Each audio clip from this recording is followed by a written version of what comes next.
Oh, very There we nice. go. Now it's recording. How about this? We're ready now. So, welcome. This is Kathleen Caldwell, founder of the C Suite Network Women's Coaching and Consulting Council. We are so excited to share our day 3, Dare Mighty Things Together for your community. So, we want to hop into our program and so glad that you're all here. You know, day 1, we talked about daring mighty things for yourself. And we were so grateful to have Dr. Debbie Silber and also Sheila Anderson as our presenters. Take yourself off mute. Let's try this again. Let's give them a round of applause. Woohoo! Really nice. Thank you. And of course, yesterday, day 2, we were talking about cultivating the courage to remodel and reinvigorate your plans for success. And wasn't Claudia Harvey and Lisa Levy, they were excellent, weren't they? Telling the stories about their journey. It was so powerful. By the way, all the replays are up in our LinkedIn site. So I'd love to get another voice in our program today. And this also demonstrates that the screen is on. Who would love to read this marvelous Margaret Mead quote? Love to get your voice in. I'll Just read take it. yourself. Please, Catherine, jump in, dear. Never doubt that a small group of thoughtful, committed citizens can change the world. Indeed, it's the only thing that ever has. Right on, huh? So insightful. So that's really why we're here, to dare mighty things together. And, you know, our program already, I think it was unintentional, but probably intentional, that we can't do things alone, whether it's running sometimes the Zoom tech, even if there's tech gremlins, or doing things like we have a big vision you're going to hear about on our program today. So today is all about bravely building communities of belonging, connection, contribution. And I love this. This is what I'm all about. And I hope you'll agree that you feel this in our community, creating places where everyone wins. That's the goal. So with that, I want to go in and present a video for us. I promised a fun video. Who needs a deep breath? Anybody need a deep breath here in our community? Yeah, let's get our wonderful video going. Here we go. Okay.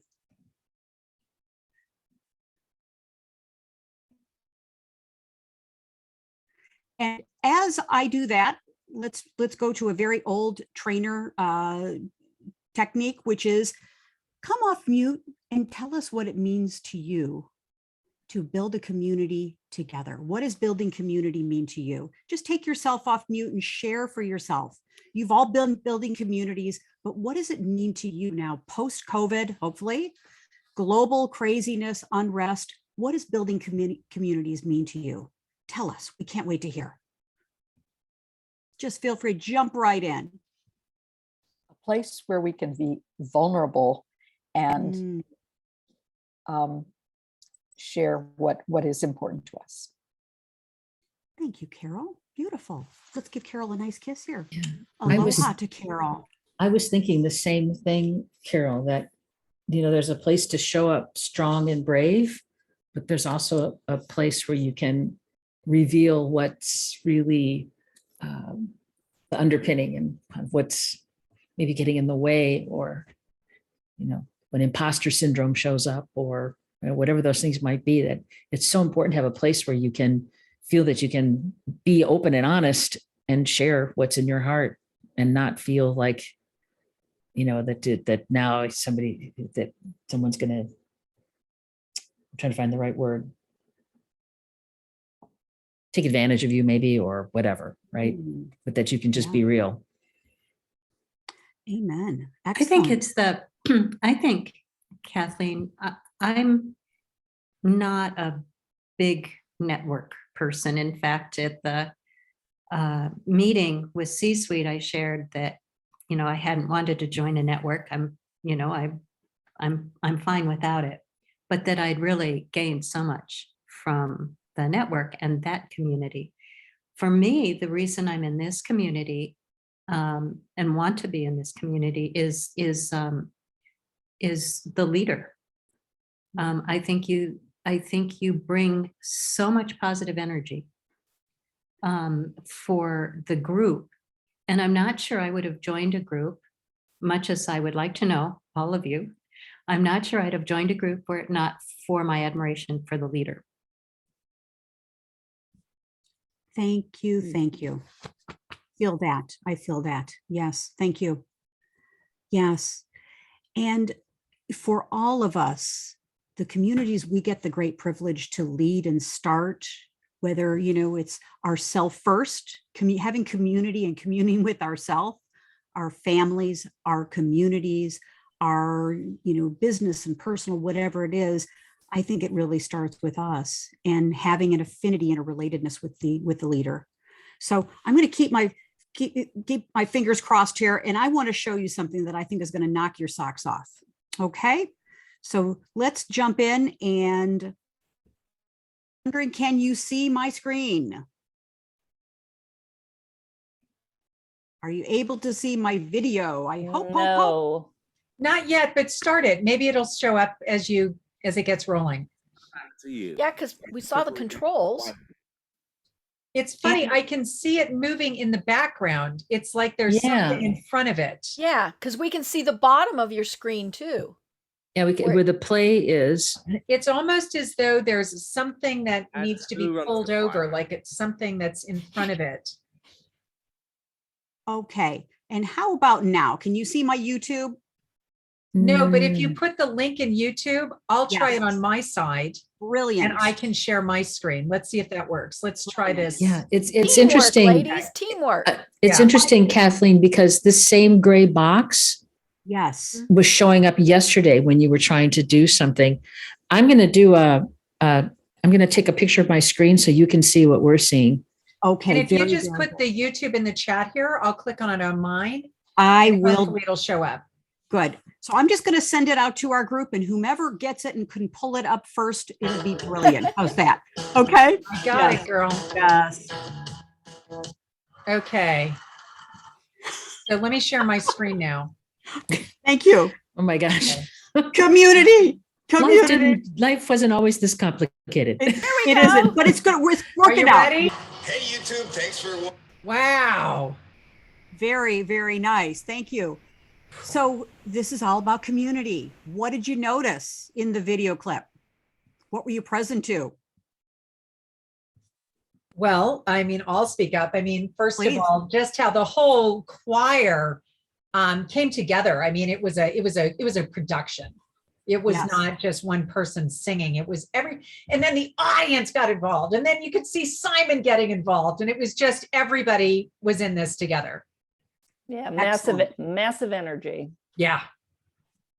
Absolutely. And a little bit of what Sue talked about, like the leader, right? I mean, you have having their presence and getting everyone involved. There's so much joy, right? Yeah. There's so much joy in the lead singer that it radiated through the whole choir. So I have to believe that that leader had a lot to do with bringing out that joy in everybody. So And they had fun too. A lot of fun. Yeah. Absolutely. I think the one thing that impressed me was they were from all over the United States. And so they brought the community and from all over. And so, of course, I'm thinking like, well, how did they do that? How did they practice? What did they do before, and how did they get so that they knew the production, and all that. So it was really just bringing that all together. It was great. Absolutely. Thank you. And so could you imagine, yes, that the main singer, she was they had a leader. He was the orchestrator of the whole choir. And, when Simon asked the question, who's the leader of this? He stepped right forward and he was very firm about, and clear about here's who we are and here's what we're about. Then the speaker. And what I also noticed is the singers behind the main singer, they could look at her with this beautiful face of like, she's bringing us to a place that we could not get to on our own. But yet she was powerful, but it was the choir, in my interpretation, that was really, really phenomenal, supporting the leader. Yeah.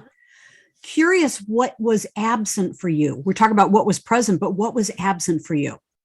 What did you not see that maybe you were like surprised about? What did you not see? I mean, the first thing I noticed was, oh, somebody else going? Nope, that's you. Good. Yeah. Yeah, no, the first thing I noticed was when I saw the judges and there was some reserve there. And, you know, I thought it was really curious that there was something in them that was holding back and wasn't just already all in with these people. And maybe it's a role they felt that they were playing as, you know, judge, jury, like all the rest of it. We can't swing this. We have to wait to see till they, you know, the audience stands on their feet. Or we're looking to see what Simon's going to do. I'm not really sure. But there was something about that I noticed. Yes.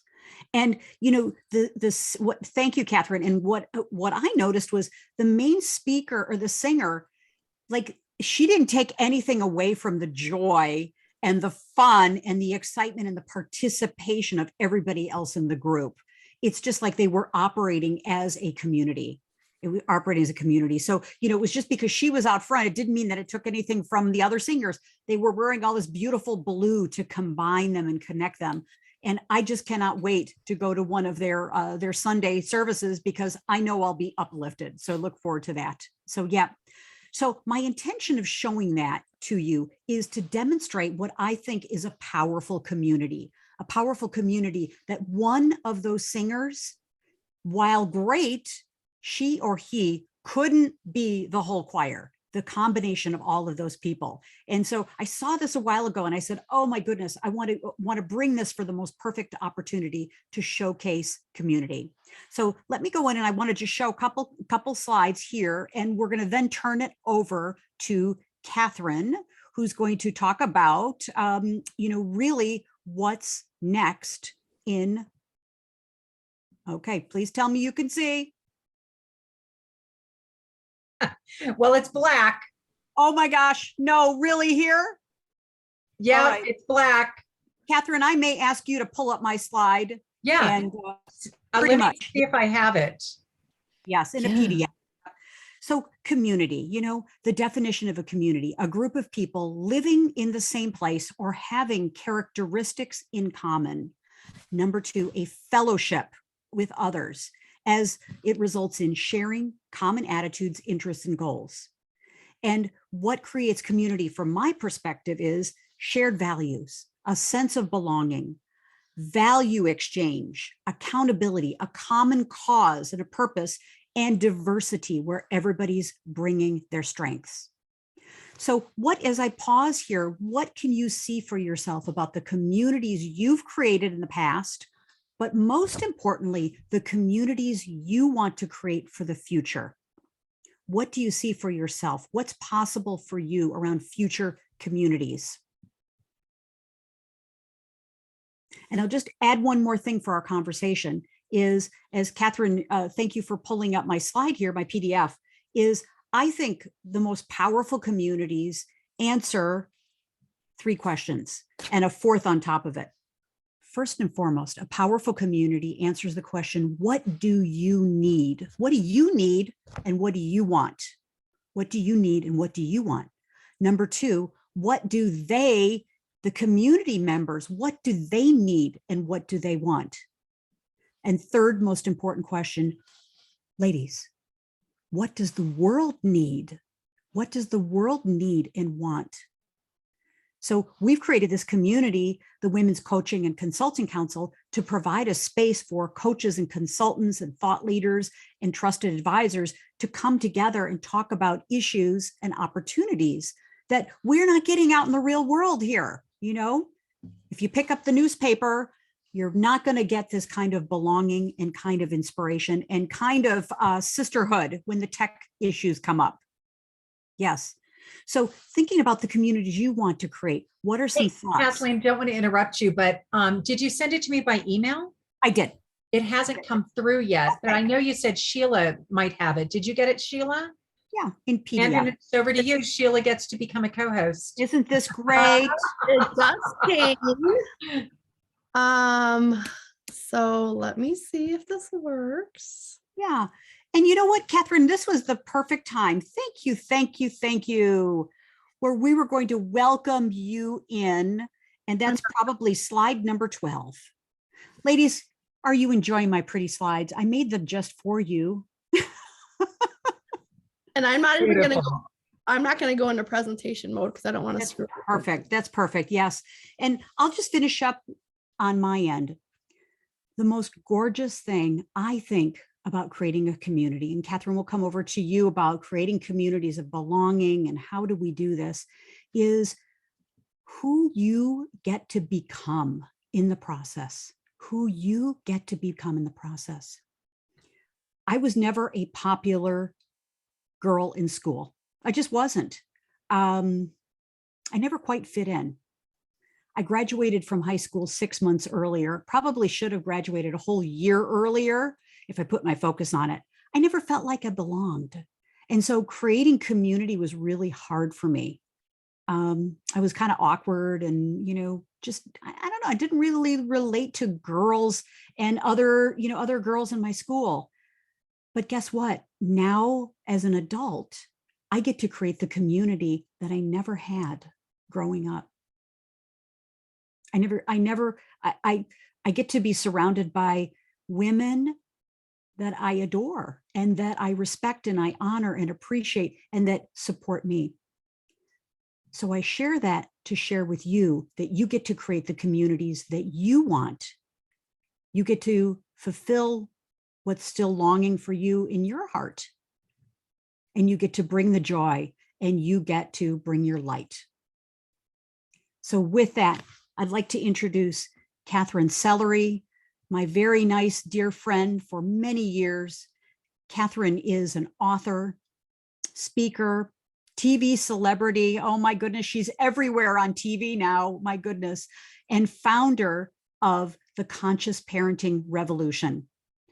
Katherine is a multi-time TEDx speaker, and she's just a person with a huge, huge vision for the world of creating conscious parents and healthy families. She knows about creating community because she's done it and she's doing it now. So Katherine, I'd like to turn the podium over to you, and let's take ourselves off mute and welcome Katherine Sellery to the stage. How's that? Woohoo! Yes. Thank you. Thank you, you guys. Thank you for that lovely introduction, Kathleen. And yeah, I mean, I'm really delighted to be here and to be able to talk about community because it's definitely a passion of mine. In fact, I was going to show a little quick thing. If I can take the screen back again, let's see. Yes. I'm going to stop the other person's share and just kind of go to something near and dear to my heart, which is this idea that, and as you know, Kathleen, that my daughter was at USC and there was a suspected shooter on campus and the notice came through to the families and it freaked me out. And as a result of that experience, I mean, thank God it was a false alarm and everybody was fine, but it really, having been overseas for 32 years, some of you don't know my story, but we've lived in Hong Kong since 1989. And so that newsreel around that particular problem of school shooters and violence is not a part of Asia's society. And for the most part, it's not a part of the world culture. It's almost as though this is an American issue. But experiencing that firsthand led me to want to do something. And there was always that something in my head that said, well, who are you to do something? And there are all these experts out there doing something. And what kind of contribution could you make to it? Fortunately, I didn't listen to those voices and I just moved ahead. So I'd love to share with you what I brought together as a community effort.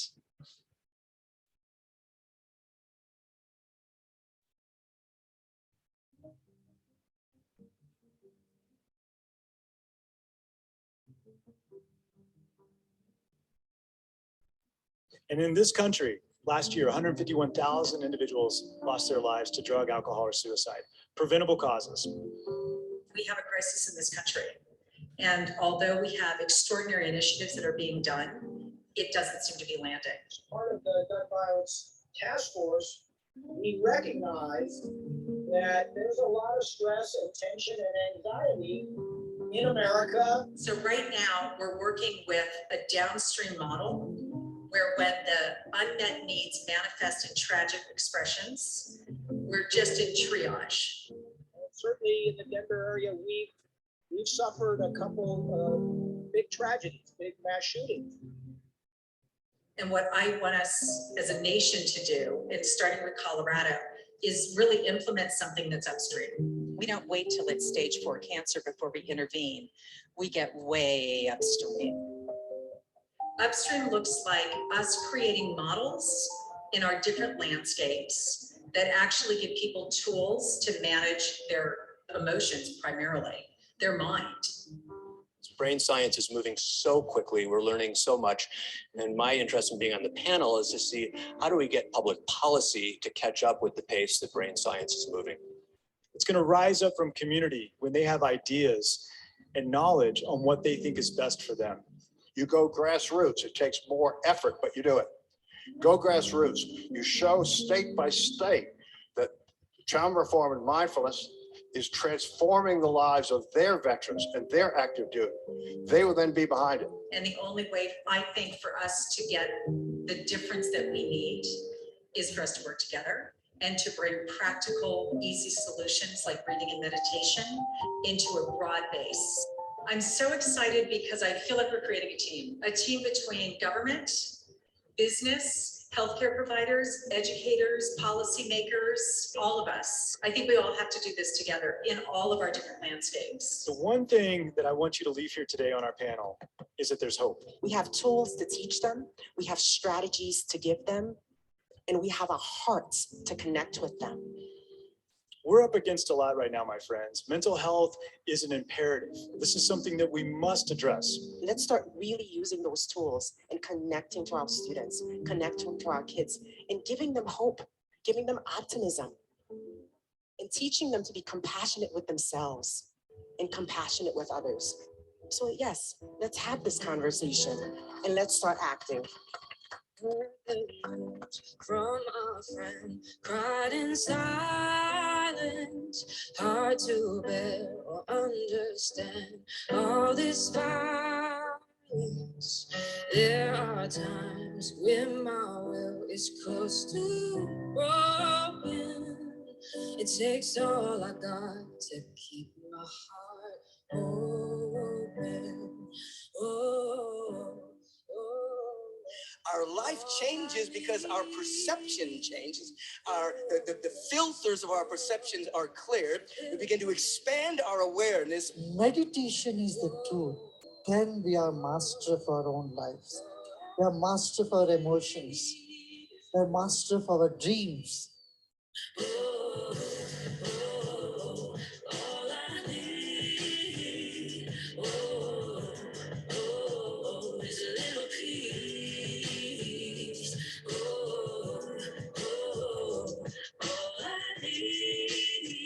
It's a little peace, a little peace, a little peace.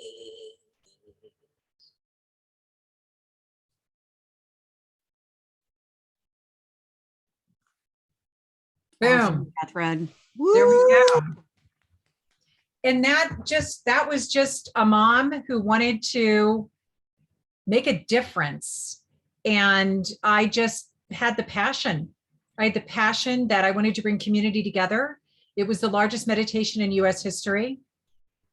And it brought together all of the communities, the business, the government, the healthcare providers, the mental health care providers, the educators, the community members, people who were concerned.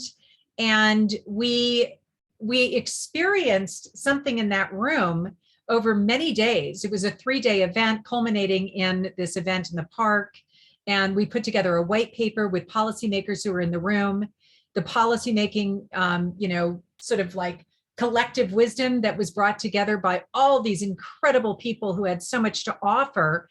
We brought to Congressman Ed Perlmutter, who is the co-chair of the Gun Violence Task Force in Congress. And we said, here's some collective wisdom from the people who came together. And he said, I can share this. I can take this back to Congress, I can share it. So it really is like we can do whatever we put our minds to. And we can just, as long as our hearts are pure and we are committed to wanting to transform our communities and put the energy in, it is almost like once, it's big magic. It's that whole idea of big magic. If you feel it and you decide I'm going to make this, then all the force and the power of the universe comes together, and everybody who resonates with this message is drawn, like a bee to honey. And we just end up creating together, because I think that it's just taking a stand for something that matters to us. And for me, it was just so important that I not feel that I didn't do something if I could have.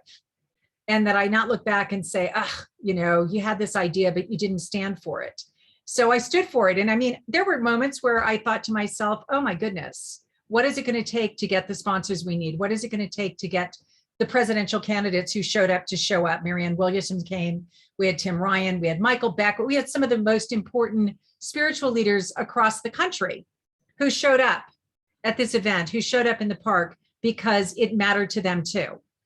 And I was no one. I'm just this person that didn't have all of these connections, but I just started connecting. And before you knew it, everybody's like on fire and wanting to cooperate and wanting to bring their connections and wanting to bring the people that they know into the room and wanting to make a difference. I think fundamentally we want to make a difference. And that burning desire inside of us to create a better world for our children than the one that we're in. And to realize that, time is clicking. And I don't know how old you guys are, but I just look at it and I'm like, okay, I've got maybe 20 good years, like maybe if I'm lucky, 25 or 30, but we'll be pushing the 80s and the 90s. And so if not now, when? Right? If not now, when? So what is it that we need to do to create the world that we want to have? And then let's get on with it. So that, I'm sure all of us on this call are at a place in our lives where, if we look at Maslow's hierarchy, it's really about self-fulfillment and recognizing that we have something burning inside of us, which is the reason why we're here. And that's my spiel.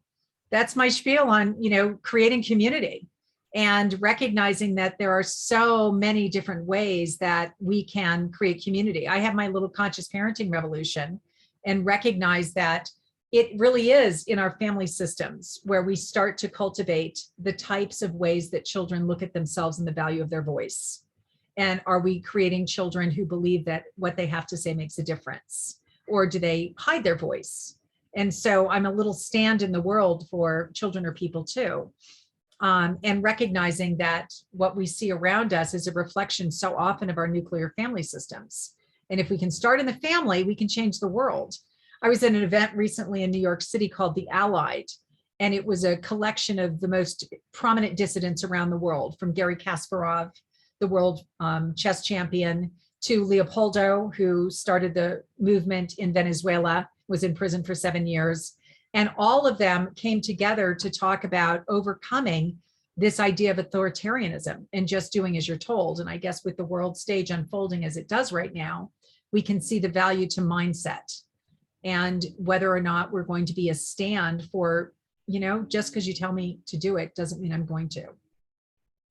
So yes, any input, any sharing, any, comments, I'd love to field any questions and connect with all of you. Oh, you're on mute, Kathleen. Very great, Katherine. And you've used this whole program, this whole movement as a catalyst for your business focus, conscious parenting revolution. And it started off as a seed. It started off as, hey, I want to do something about this. There was a problem, an issue, a situation, and you saw the spark. And I knowing you now for 4+ years, it started something really powerful, and you didn't do it all alone. No, you had so many supporters. So questions for each of you. What kind of communities would you like to build? What kind of movement would you like to start?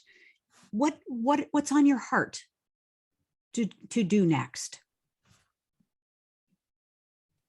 And Katherine, you would love to take some questions as well. Absolutely. Yeah. Even if it's creating a community and a community connection with you and your clients, that's a phenomenal community. That's a great place to start. Community connection. What's possible, ladies? Yeah. Thank you, Sue. Please. I wanted to ask Katherine, what were your first steps? You've got the seed, you've got the passion, we've got this desire.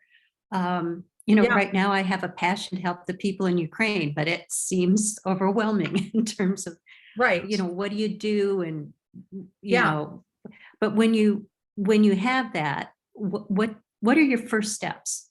Perfect question. So, because I can remember exactly how this started to come to light. And so it just started as a vision and a deep, heartfelt, we've got to nip this in the bud.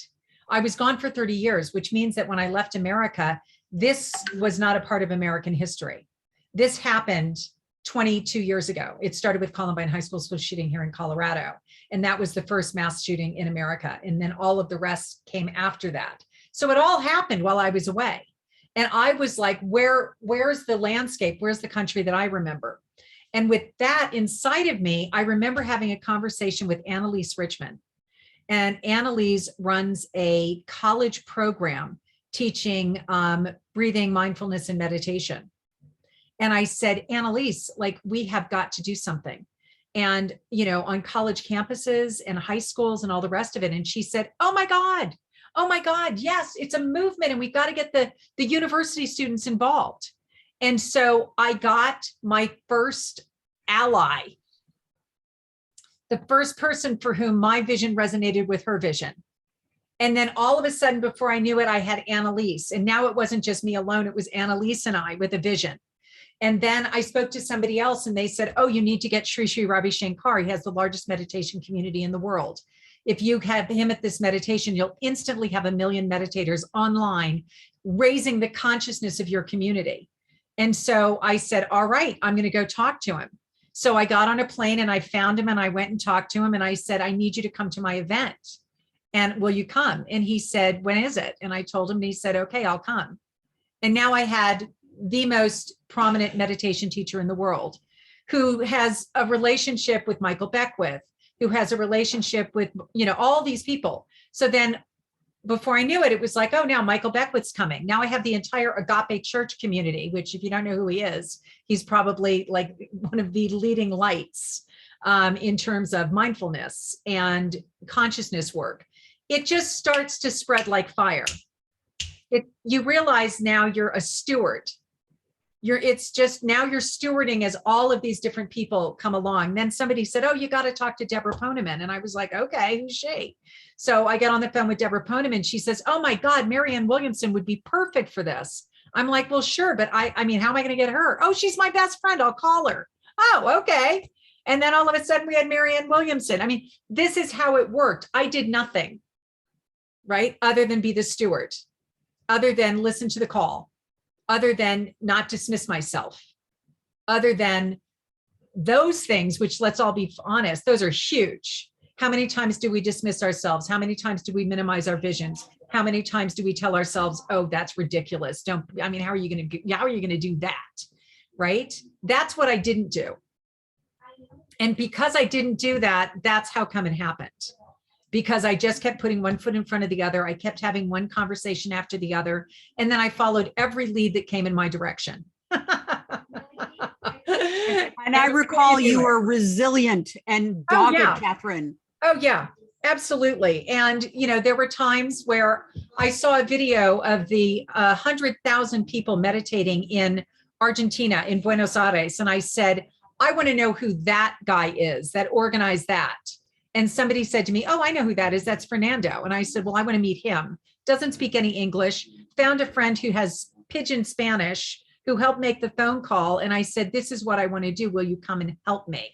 And he literally came and moved into my guest house for 8 months. Boom.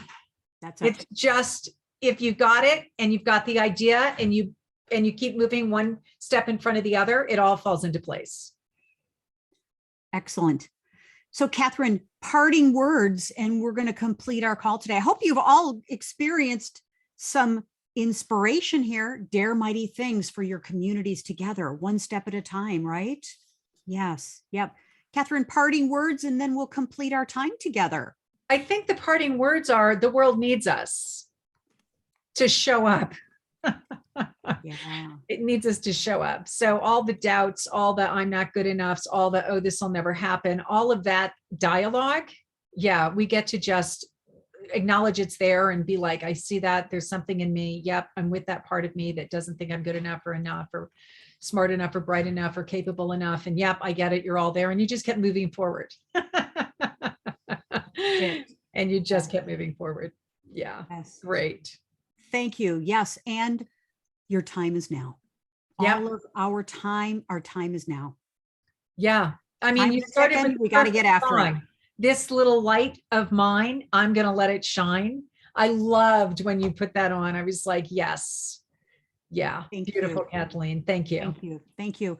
And so, yes, thank you. Take yourself off mute. Let's give Katherine a round of applause here. Very nice. Excellent. Yes, great.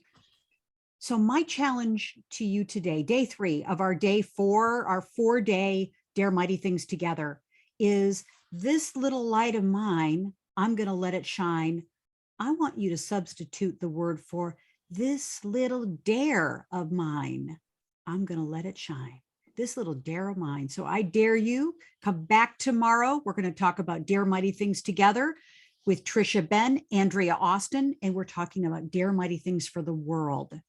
Very powerful. With that, thank you. Thank you. I love each of you. I appreciate each of you. Thanks for the grace of everything today. Thank you. Thank you, Kathleen. Bye. Thank you so much. Bye-bye.